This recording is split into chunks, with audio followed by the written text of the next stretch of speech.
Hola, ¿cómo están? Hablemos sobre el tema de la dislipidemia, o también conocido como colesterol alto, ¿ya? La dislipidemia es una alteración metabólica en el cual el colesterol en sangre se eleva. Pero tenemos que entender que existen diferentes tipos de colesterol. Ya, por un lado entendemos que existe el colesterol bueno y el colesterol malo. El colesterol bueno normalmente es el HDL, ¿ya? Que es el colesterol que absorbe, por así decirlo, otro tipo de colesterol y hace que se metabolice y que baje. Y por otro lado tenemos el colesterol malo, el cual a su vez lo podríamos dividir en lo que es el LDL y los triglicéridos. Entonces, ¿en qué afecta o qué alimentos elevan cada uno de este tipo de colesterol? Por un lado, el colesterol LDL se eleva principalmente por el consumo de grasas, ¿ya? Y por otro, tenemos los triglicéridos que se elevan principalmente por el consumo de masas y de alcohol. Por lo tanto, cuando se elevan los triglicéridos, ¿cuál es el principal problema o cuál es el principal riesgo? El principal riesgo es que se produzca algo que se llama una pancreatitis aguda. La pancreatitis es una enfermedad inflamatoria del páncreas, un órgano que tenemos por acá, que se encarga de metabolizar lo que tiene que ver con el azúcar, ¿ya? Por ejemplo, en el páncreas se producen hormonas que regulan la cantidad de azúcar a través de el funcionamiento, digamos, ya sea de la misma célula receptora, el hígado, etc. Entonces, el páncreas cuando se inflama genera una inflamación sistémica muy importante, muy fuerte. Y eso puede hacer que uno termine en el hospital, en la urgencia, incluso en la UCI, ¿ya? Porque se corre riesgo vital. Entonces, la elevación de los triglicéridos de forma abrupta también puede producir esta aparición de esta enfermedad.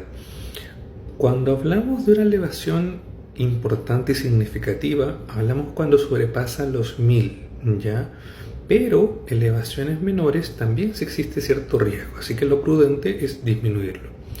Y por otro lado tenemos el colesterol LDL, el cual, como les dije, aumenta principalmente por el consumo de grasas. Y cuando hablamos de grasas, hablamos también de los aceites, por ejemplo, las frituras, etc.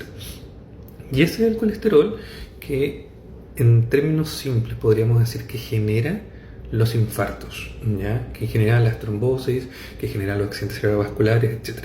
Por lo tanto, obviamente, tampoco es un colesterol que queremos que se eleve. Ahora, ¿cómo se disminuye este tipo de colesteroles? Por un lado, es obvio entender que tiene que ver con la alimentación, ¿ya? Los malos estilos de vida, el alimentarse mucho con grasas, masas, azúcares, alcohol, eleva esto. Pero ojo, también hay un factor genético, en el cual también existe una, por así decirlo, producción propia del organismo del colesterol tipo LDL. Y como dije, si tengo papá, mamá, familia directa con este problema, es probable que yo también lo tenga. En estos casos, claramente también hay que tener un ajuste en la alimentación, pero muchas veces también depende de ciertos medicamentos. Con respecto a los medicamentos, se ocupan muchas veces estatinas o fibratos, que lo que hacen es disminuir uno de estos dos colesteroles. En realidad las estatinas también pueden producir una disminución de los triglicéridos, pero va a depender mucho del caso a caso. Por lo tanto, cuando uno se hace exámenes generales, se puede verificar que existe una elevación total del colesterol. Y de ahí lo que tiene que hacer el médico es pedir un perfil lipídico para ver cuál de los colesteroles está elevado, cuál la prioridad de la disminución y cómo hacerlo, ¿ya? Eso es un resumen bastante corto de lo que es la dislipidemia o colesterol alto. Eso. Recuerden que empecé a trabajar en Integra Médica de Irarrázaval, Ñuñoa, de forma presencial. Estoy acá trabajando los días miércoles y jueves. Y también recuerden que tengo agenda abierta de telemedicina por la página de Encuadrado.